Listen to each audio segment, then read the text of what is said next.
Ano mensahe ang kailangan nyong malaman nowadays or within 1 week from now?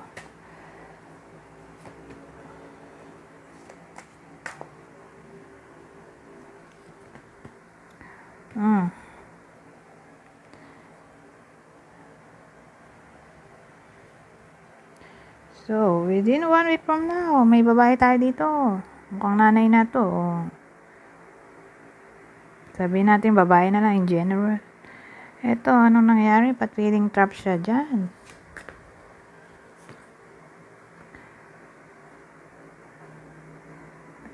Feeling trapped, anything to do with savings.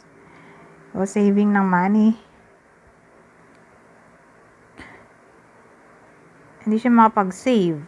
Sa bagay, sa panahon ngayon, December 19 to be exact. Pero remember, timeless ang reading na to. Okay? Pero kung napanood mo to ng ganitong buwan, months, mahirap nga mag-save ng money lalo na kung December.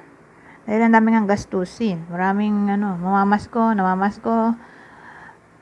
handa, di ba? So parang problematic yung babae dito. Dahil nga masyadong magastos, hindi na makaipon. O sabihin natin may nakatanggap naman na bonus o nagkapera naman. Kaya lang di nga makaipon. Dami gastusin. Ganun kasi ito, 4 of Pentacles ay nagmula sa 3 of Pentacles. Kasi sa 3 of Pentacles, nagkaroon doon ng hard work, teamwork.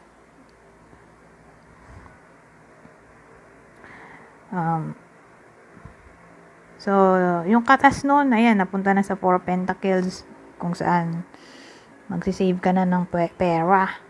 Hindi nga makapag-save at may 8 of Swords.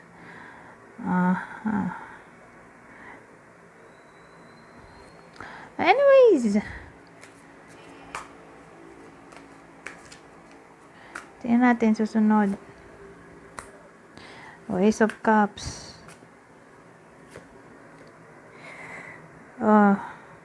Well, yung combination pangit.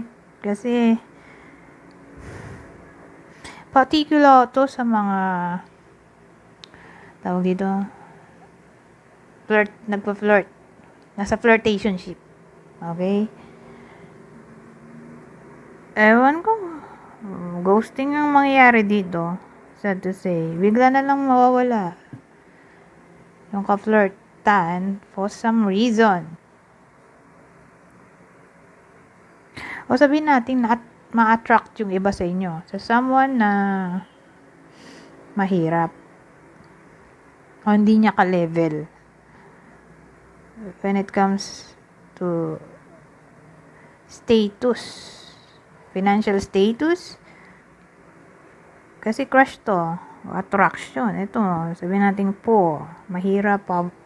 Poverty. Poverty to So, na-attract sa mahirap. Yung iba sa inyo. O sabihin natin, crush mo to.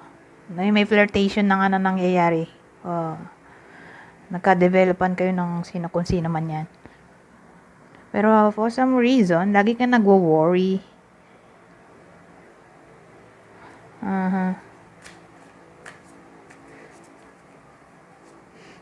O pwede rin magiging somewhat needy ka, clingy. Di ba sa inyo? So, kung di tumama sa inyo to, baka dun sa someone nakakilala ninyo. Kasi energy naman ang basehan natin dito. Ano to? Naging 3. So, 2 of Swords. Nanadikitan nito. High Priestess, 2 of Swords, 9 of Wands. Well, yung mga ginost na dyan, o no contact sila ngayon, umaasa pa rin. Umaasa pa rin ng reconnection someday.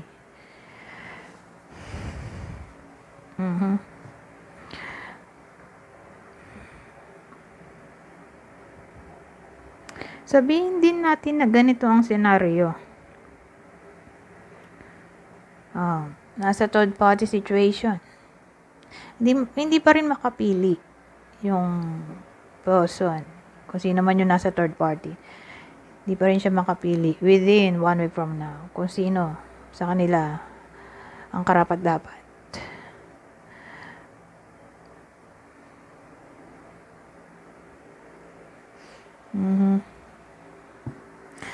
Lalo na yung third party. Kasi yung third party dito, maasa pa rin na siya ang pipiliin someday. Pwede rin gano'n.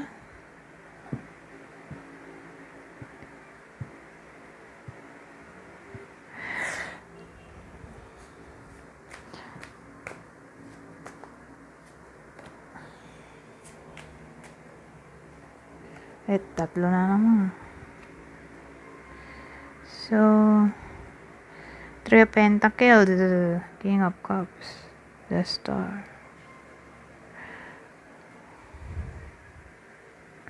Well, yung lalaki dito, may lalaki na tayo. Kanina, Queen of Cups. Ngayon, King of Cups. So, yung lalaki magkakapera. Ito yung sinasabi ko, Three of Pentacles. Ay, 3 pa lang. So, collaboration pa lang, di ba? So, asahan natin na yung lalaki dito within 1 week from now ay magiging busy.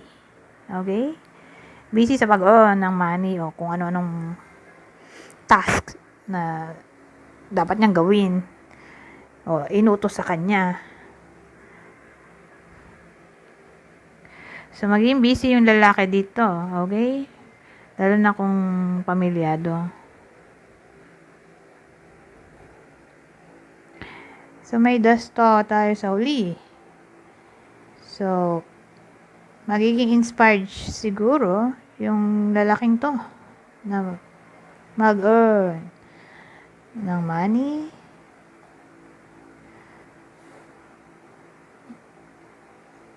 Ganun So, sa combination na inspiration ang naisip ko. Na meaning ng star. O pwedeng hopeful siya na magbubunga ang kanyang pinaghirapan. O pwede rin naman sabihin natin nag-away sila ng jowa niya. So, siguro yung yung way ng peace offering niya ay sa pamamagitan ng pag-give ng money o gift. Literally. Kaya magpapaka-busy siya dito para mag-earn ng money. Anyways, hanggang dito na lang. Goodbye for now.